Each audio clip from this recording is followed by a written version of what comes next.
Good morning from rainy Vienna. I just entered the city. It is 9:39. I am driving towards the 10th district near the central train station because I will be meeting my wonderful colleague Paulina Moldovan. She works as a freelance makeup and hair artist. Today she will be spoiling me. I don't wear any makeup, by the way. She will be spoiling me. She will be creating my makeup because in a little bit over 1 hour I will meet my colleague Goran. I mentioned him a few times before that I would love to show you more of his work. He's extraordinarily talented, and he had some recent projects in New York, Paris, Vienna. His fashion is so iconic, and I would like to bring you his story, some of his designs. So that's the plan for today, to have a beautiful, creative, exciting time. I will be with Paulina in some minutes. See you soon.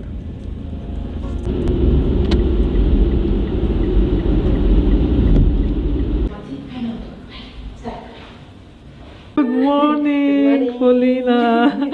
It's the first time that I'm seeing your home. Yes. Oh, Welcome. It's so cozy, and I see you have a garden. Yes. Right. And I have a cat. And you have a cat. Hello. What's your name? Mati. Mati. Hello. Good morning. You are so sweet and friendly. Yes. Good morning. This is for the first time that he's doing this. Yes. Maybe he's smelling my boys and they can be friends. Yeah. So let's begin. Acum cu menta ar merge puțin, o jumătate de linguriță. Okay. Așa înalt ești. Ai văzut pitici? Are labe foarte Înalte, înalte. Și cap frumos. Da, băiatul. Dacă acum e foarte... Și călătorești, ce faci cu el? Dar nu, când călătorești? În România, nu? Lăsați închiși Da, pe sigur. o săptămână, știi? Da, intră în depresie. Să nu se automutileze, ziceai, să nu se automutileze. Dar nu, că poate să intre și în depresie, pisicile. Așa, mamă, așa ai papucea ta. Mare lucru, uite, că ai aici. Ata făvândete de puzile, mami. Și noi nu știu, normal să duci prin toate grădinile. Se duc prin toate grădinile. Știe că poate că toate. Dar la mine ar sta? Stai băiatul la mine? Ia. Vrei te duci? Hai. Oh, frumos ești, Doamne! Și personalitate! E foarte așa. Tu, frate, să nu-ți gâri astea acum. Cu personalitate și, cum să zic, bucuros, așa, plin de viață. Îl bate, știi? Și de-aia mi-e așa un pic. Nu știu cum, un pic să-mi spun pe mâini. Chiar să-mi iau și eu telefonul să... Da, chiar dacă se bat un pic, e mai mult chestia aia de hierarhie. Scuze. Nu și... cu mai multe... În jur de 10:30 am zis. Da.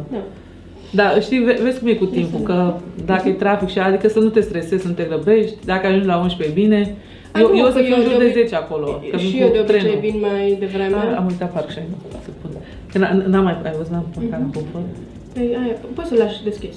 Și știi, când vin cu trenul, eu nu întârzi. Apropo, scrâncenele mele sunt explodate, ca miercuri am programare. Ok, nu e nicio problemă. Și știi cum e, că trebuie să le lași să crească. Mami. Ce pucilică! Ha, mă! Eu am crezut că a intrat înăuntru.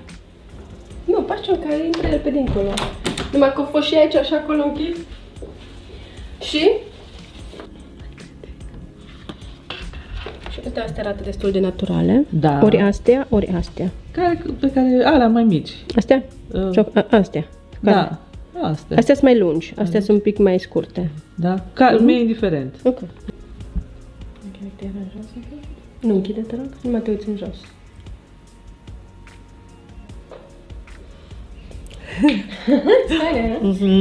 Stai, mamă, ce diferență! Do you need for yourself? Yes. Kind of we sit down. Yes. Yeah, exactly the same height. Hi. I arrived at Schnittbogen 15 minutes ago. Goran prepared croissants and coffee. My viewers already know you because in one of the previous episodes, the episode number 62, part 2, I showed them your anniversary event. It was so nice. You were surrounded by your family, friends, customers, colleagues. Thank you for the invitation. I had such a good time. You're welcome. It took place at Kunstbogen, which is besides Schnittbogen in the 6th district of Vienna. Yeah, I'm so excited to see your work. But first of all, please tell everyone that, of course, would love to hear your story, who you are, when did you came to Austria, where are you from? Yeah, a bit about yourself. Well, first of all, I'm really glad to have you here. My name is Goran Bugaric. I come from Serbia, was born and raised in Serbia, and I live in Vienna since 2002, so it's 20 years now.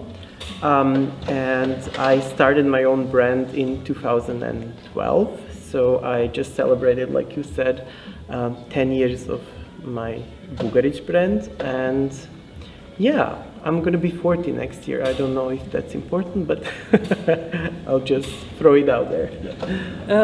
So you were born in Serbia. Where exactly? I was born in eastern Serbia, in a city called Bor, which is basically near Romanian and Bulgarian borders. Yeah, so Danube is kind of 100 kilometers from me, and that's like the border of three countries.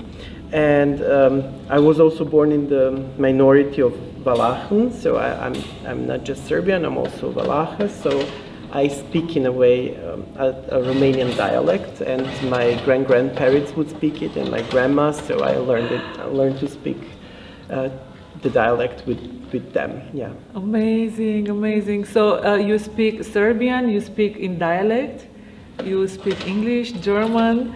Why you chose Austria? Why you chose Vienna? Well, I didn't choose Vienna. I think Vienna chose me. I wanted, of course, I was young and I was dreaming about Paris and Milan and all of these fashionable cities.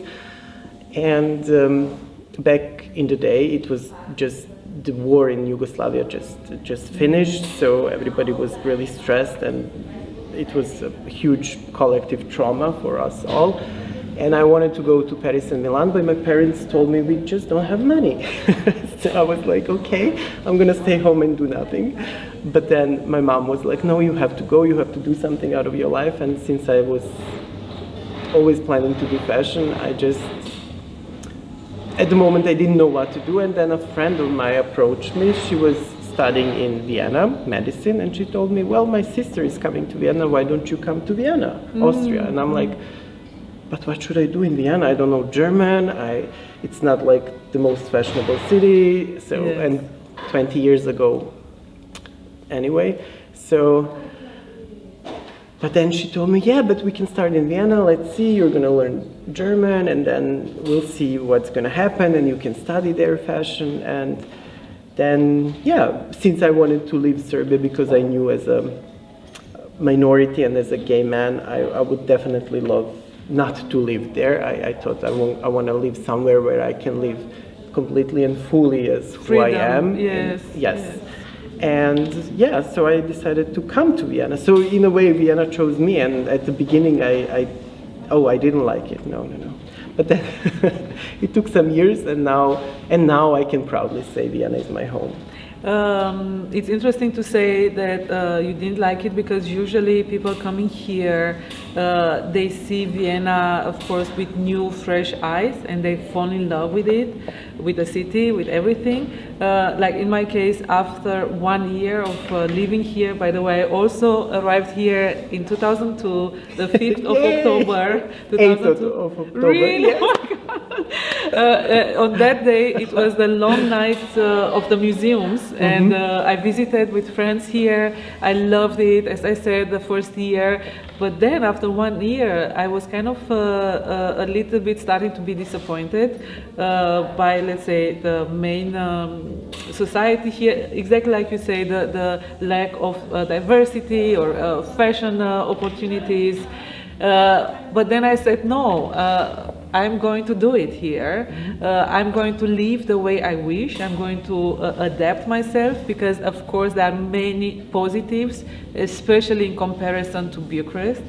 And yeah, I created my life here, a life that I love. And this is also with you because, as I said, you are surrounded by love. I want to ask you, how come you are always zen? You are always so calm. Every time I come here, you have a smile on your face. You are always so calm. Well, you should ask my coworkers. I'm not always like that. Really? No. Because, I have my moments. I have my moments when I'm hysterical and not.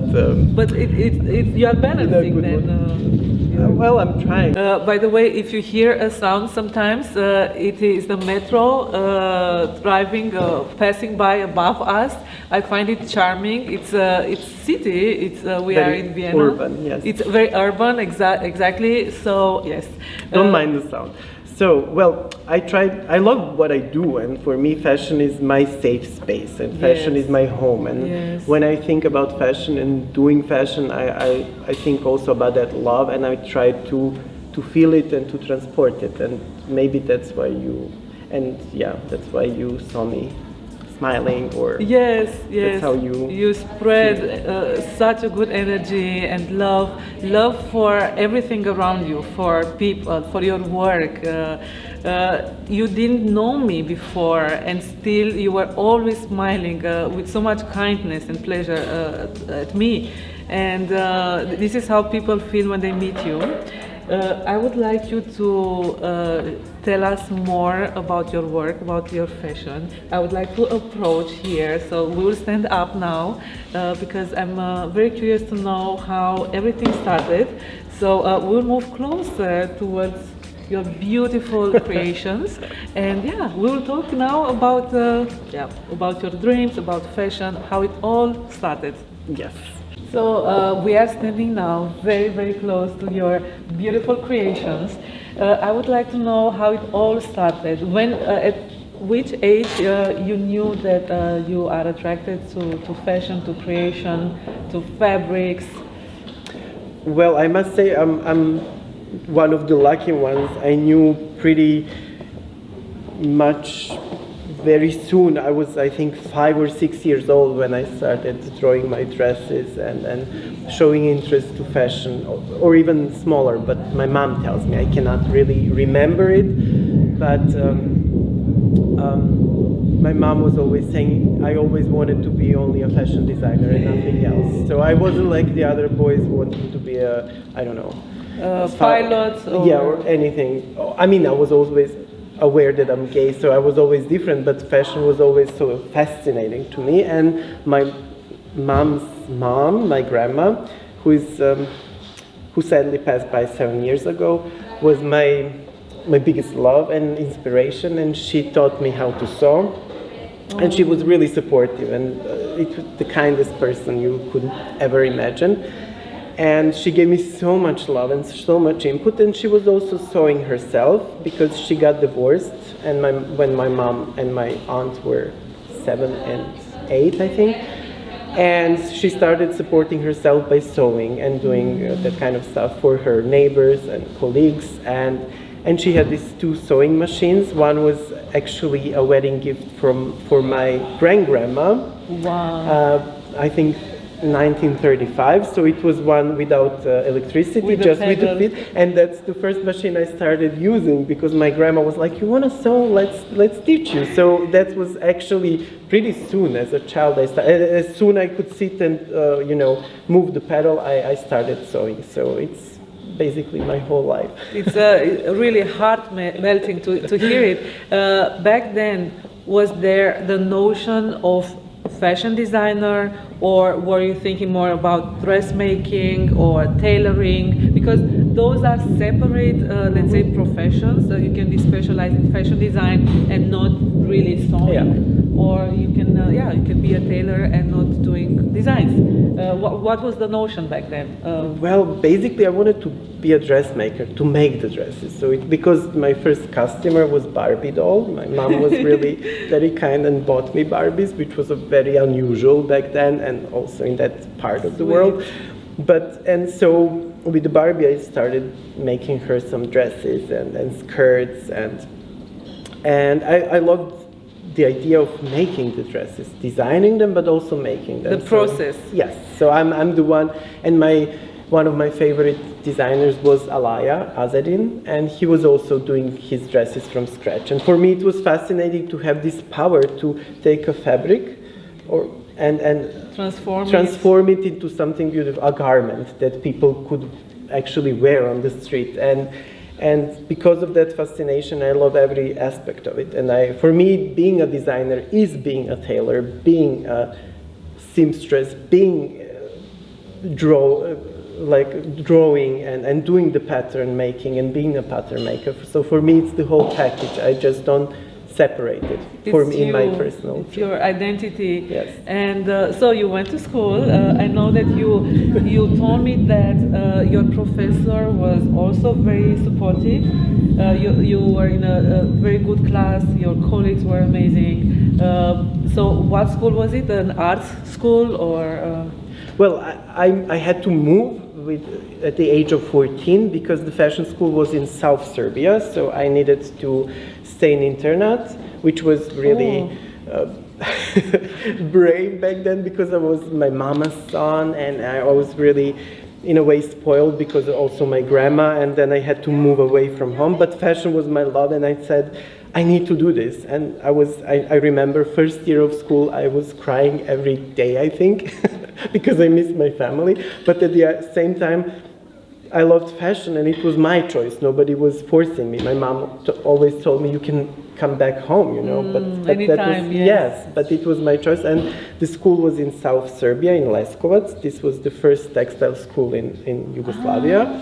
And it was a fashion and art school. There were different classes, and I was in a pattern drafting class, and I learned how to do patterns and how to sew. So I had my sewing teacher, Miloš, was just amazing guy. He still is. I met him a couple of months ago when we celebrated 20 years of Matura, and I was really happy to see him again. He was just the kindest, gentlest person, strict but always fair, and he taught me at the beginning basically everything I knew about fashion at the age of 20 was because of him, because he was so kind and gentle and knew how to approach us and taught us really, really good how to sew and do the patterns. He was just an amazing inspiration. When he was young, he was really good, and back then it was Yugoslavia, and he also got offered in the, I think, 60s or 70s to go to work for Yves Saint Laurent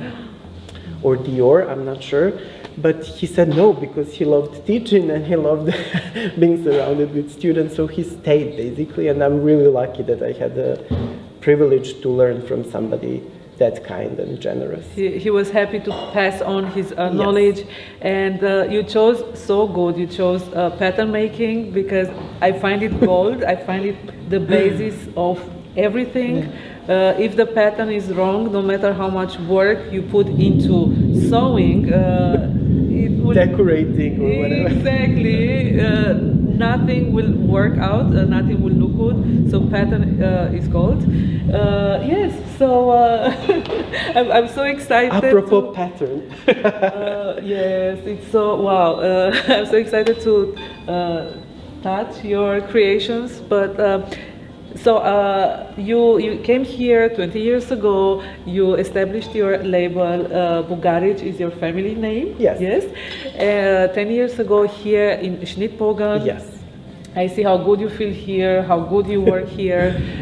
It's very easy to reach. Also, you had. With the metro. With the metro, yes, the background. You had and have and will have so many projects. I see your fashion being so iconic. Every piece is a masterpiece. Who is your clientele? Who are you working for? Because earlier we spoke about different types of women, of silhouettes. It's very important to address your work towards as many types of women. We are all individuals. Yes. And Well, my client is basically everyone who wants to be bold and to make a statement. So when I think about my client before, I think that's changed. When I grew up, in Serbia, it was always this dream to dress some kind of princess or some kind of establishment. But then I grow and I'm like, no, I want to dress a regular person. I want to dress a hardworking woman who wants to look fabulous and bold. I want to dress women who are living in the city, who are working, who are in emotion, who is really active. So yes, and also all kinds of women, regardless of their income, status, religious background, or heritage, or whatever. They're just the women who are basically, diverse. And I live for diversity. I love diversity because for me that's the most beautiful thing about not only us, but also about nature. And for me, that's so funny because when we see the nature and, there's these National Geographic channels and everybody's so obsessed about how diverse everything is. But then when we come to human, we're suddenly not so, yes. And I was always fighting that limit, and I was like always loving this diversity because I think that's so interesting. And also as a pattern maker, there's also this that everybody is different. And I love that. Dressing up different body types, and that's so challenging, and you can learn so much, and for me that's my passion. So I guess my client is very diverse. Also, I have non-binary clients, transgender clients, like very inclusive also. I want people to, for me, my fashion and my atelier is a safe space, so everybody can be seen and heard and also dressed. So if you want to be bold and have a statement, you just come to feel like yourself, to feel free. By the way, I want to get back to a let's say topic. I said regardless the income. I don't want to sound ignorant, but I always say in regards to my work. Of course, if you have a job. We are going now through very strange times, let's say, but I always say if you have a job and you can afford something special for you, then you can afford our work.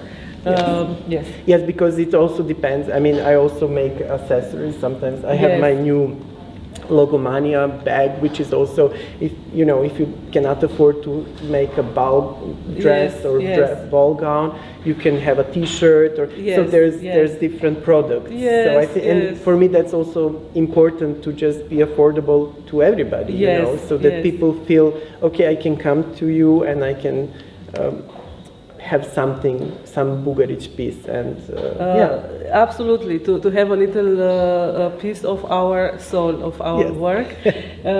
So I will get even closer to your work because I have a few more other questions. Yes. So Goran, you took part in New York Fashion Week and Paris Fashion Week, New York and Vienna Fashion Week, exactly.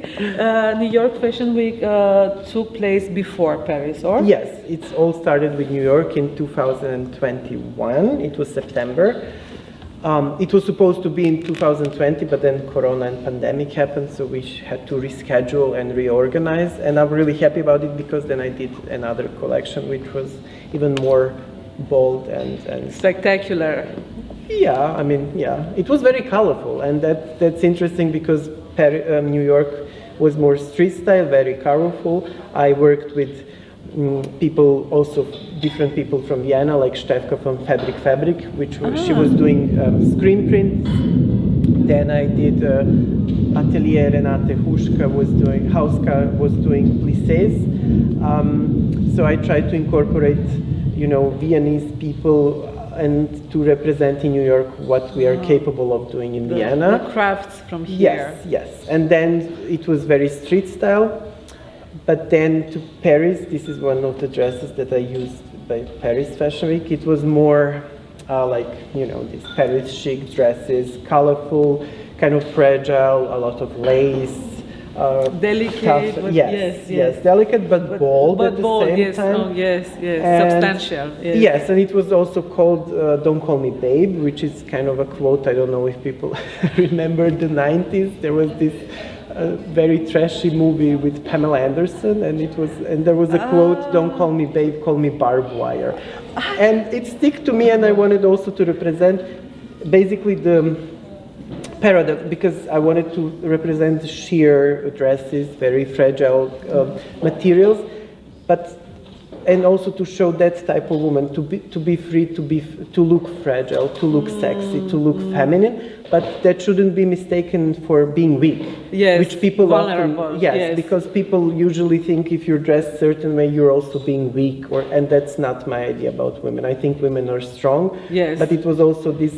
I allow women to dress, you know, in a feminine, fragile way, but they're still strong and showing that they have much more strength than a lot of men. So that was wonderful balance, wonderful message. I will do some close-ups that you can see all the details on this wonderful.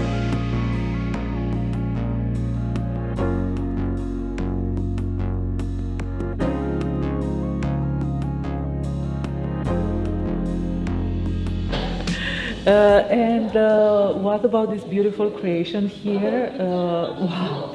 Well, since I was working with a lot of colors, and I'm also in Schnittbogen, everybody knows when my working place is full of colors, and it's always very, very colorful. It was a challenge for me for Vienna Fashion Week to do. I said to myself, I want to do a black collection, because also clients would come to me and say, yeah, this dress is beautiful, but can we make it black? And then I thought, okay, I'm going to do the whole black collection, and then I presented several looks at Vienna Fashion Week completely in black, and this is one of the dresses. And also here, I always try to be inspired about different facets of being a woman. And I took black. In Serbian culture, black is still the color of sadness.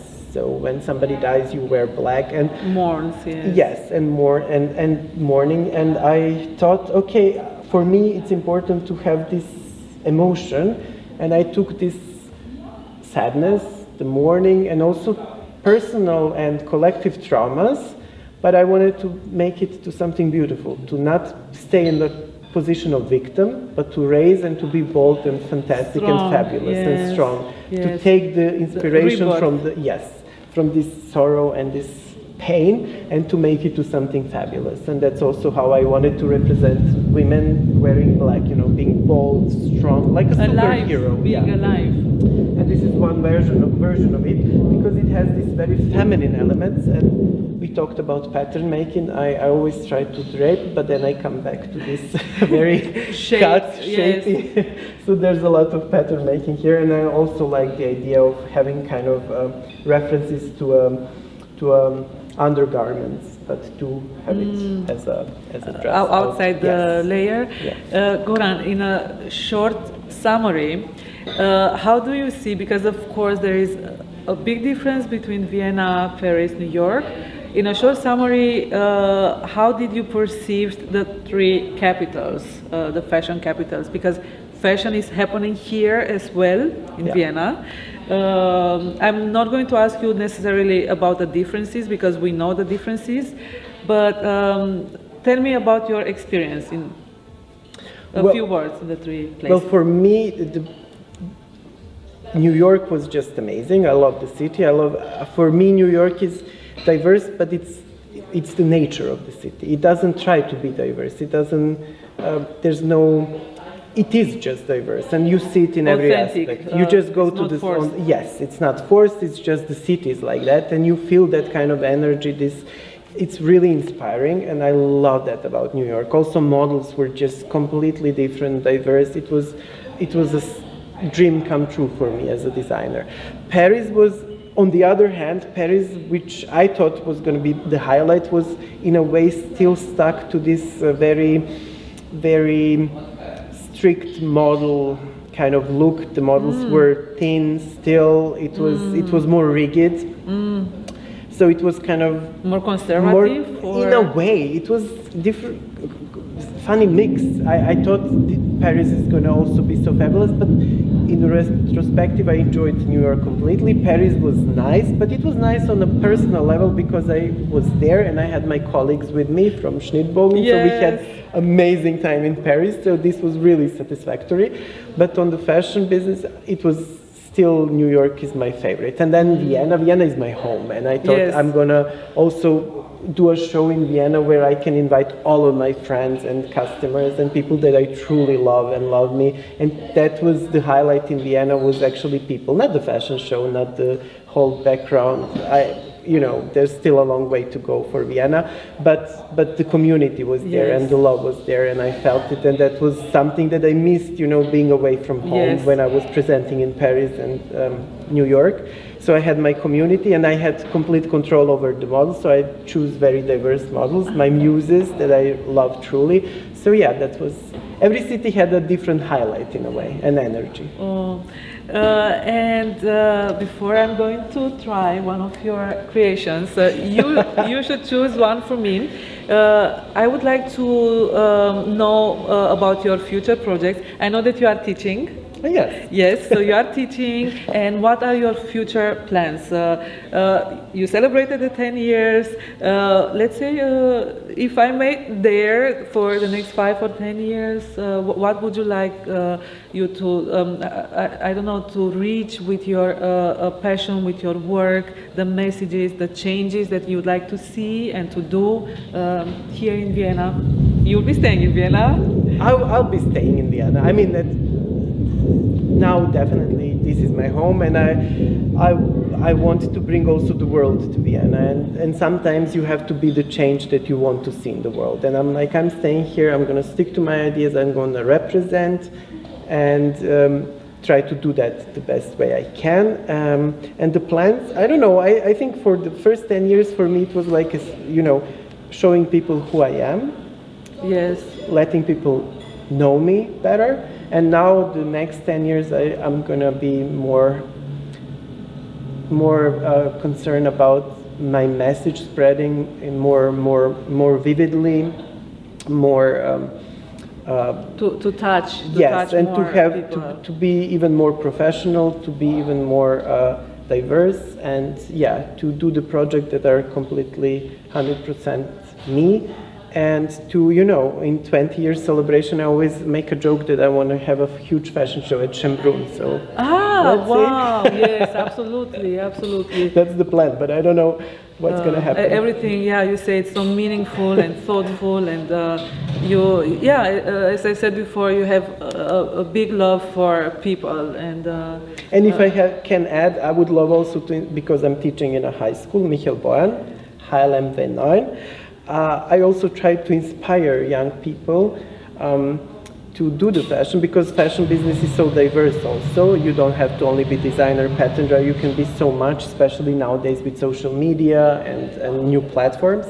And I try to inspire young people to find their voice in fashion and to because they're the future. I'm now the present, but the future, new generations are coming, and I'm really, really happy to show and to share my knowledge. It's very interesting for me to hear that, because I've been studying at Michael Boyan, 2005, by the way, and it was so different, really, absolutely so different. Well, I wasn't there, so. You were not there, exactly.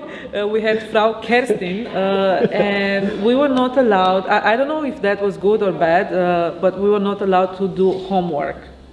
So our main teacher was saying, no homework, everything you do it here. And of course we were doing mistakes. I was doing many mistakes, and she was always behind me. And that's one of the reasons that I can only work alone, so I can only work on my own. It's incredible to see you here working besides other colleagues, but I always feel the presence of the teacher behind me and always being unsatisfied with me. Of course, I was there to learn, but it's wonderful to hear how much it has changed. Yeah. And I mean, yes, like I said, you have to be the change. If you want to change something, you have to be the change. You have to show new ways and new directions and show people it can be done on a different level and scale, and that's what I'm trying to do. And I hope I'm succeeding. I don't know. I mean, you should ask my students. Then, of course, it's up to the pupils, up to the students, but that's another story. So, show me what you'd like to oh my God! dress Well, me with. you will. It's not here. It's on the mannequin. Yes, so we will film the yes. mannequin, and you're gonna become a bride, but bride dressed in black. So Looking forward.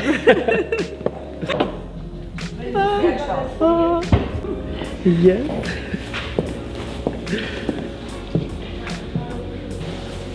Yes, I think that's good. Come a little bit closer. There, yeah, that's perfect. Can you stay here? Wow. The battery, so last wow. That's incredible. Ta-da! Ooh. Goran, tell me more about this wow gown. It's just wow. Well, since I made the black collection, I thought I need to have a black bride. And this is what the result is. I have this bust, like really this breast, and also this inspiration about breast. It's always, I love the shape of it because it's always, for me, it's also against this censorship, against women nipples. People are so scared and traumatized, and I don't get it because it's the most beautiful thing, and it's something Yes. that most of us have been breastfed, and for me that's like a source of life in a way, and I don't want to sexualize it or trivialize it, but I want to support women to be free, to show their breast if they want to, and it's also like, if men can do it, why do women not can do it? And for me it's the freedom for women and their nipples and their bodies and their It's so minds. liberating. There you are, the Gothic bride. And so this beauty can be a goth wedding gown, a ball gown. Yes, it can. It's also diverse. And it's your choice. It's your choice to wear whenever you like. Yes. What would you say to the ladies that because it happens sometimes with me, I don't create many evening gowns, but they would say, "Oh, I love this dress. It's wonderful, but I'm going to wear it just once. Should I buy it?" No, I mean, you don't have to wear a gown once. In which way somebody would, let's say, open up to the idea of wearing a gown more than once? Well, I think it's basically a choice. You can just, because I think for me that's always a fear that people are having, that they're going to be overdressed. And I love overdressing. I'm like, what's wrong with it? It's better to be overdressed than to be underdressed. And I mean, you can also wear ball gown to a costume party. You can wear it to a cocktail party. You can just say, okay, today I'm feeling glamorous. I'm going to do it. You can have a glamorous bureau day. You can just go to a bureau in a way. Like, why not? I think people are very stick to some ideas and are afraid to experiment and to open up, and I'm like, and that's why I like coming back to New York, because people go to a office job dressed like for a magazine, and that's just a choice. You just have to do it, and if you're courageous and if you want to open up and broaden your horizons, you can do whatever you want to do. There's like no rules. Yes, that's the nice thing about fashion, no rules. The beauty of life, and Yes. accessories are Yes. essential. They are essential in Yes. recreating a different outfit. As a bride, of course, the veil is beautiful, but when you wear the gown, for example, as a ball gown, you can always have a different headpiece. Gloves. Exactly. Or Bags, jewelry. jewelries. Yes. You can put some color to it. If you want color, you can have a jewelry. Brooch. Yes. Different. Even a different lipstick would do a change. Completely. Yes. So there's a lot of possibilities with one dress. It's not always just one dress. You can make it to 5 different. That would be too sad to have it only once. Gown, exactly. Only wear it once. Goran, I will not keep you longer. It's so good to be here, but you have a busy schedule. I would love, actually, let's approach. Yeah. I would love to thank you for your time, for your continuous love. You are a true inspiration. We'll see each other again for sure. I would love to cooperate with you on a project or more. Or a photo shoot. Or a photo shoot with great love and pleasure.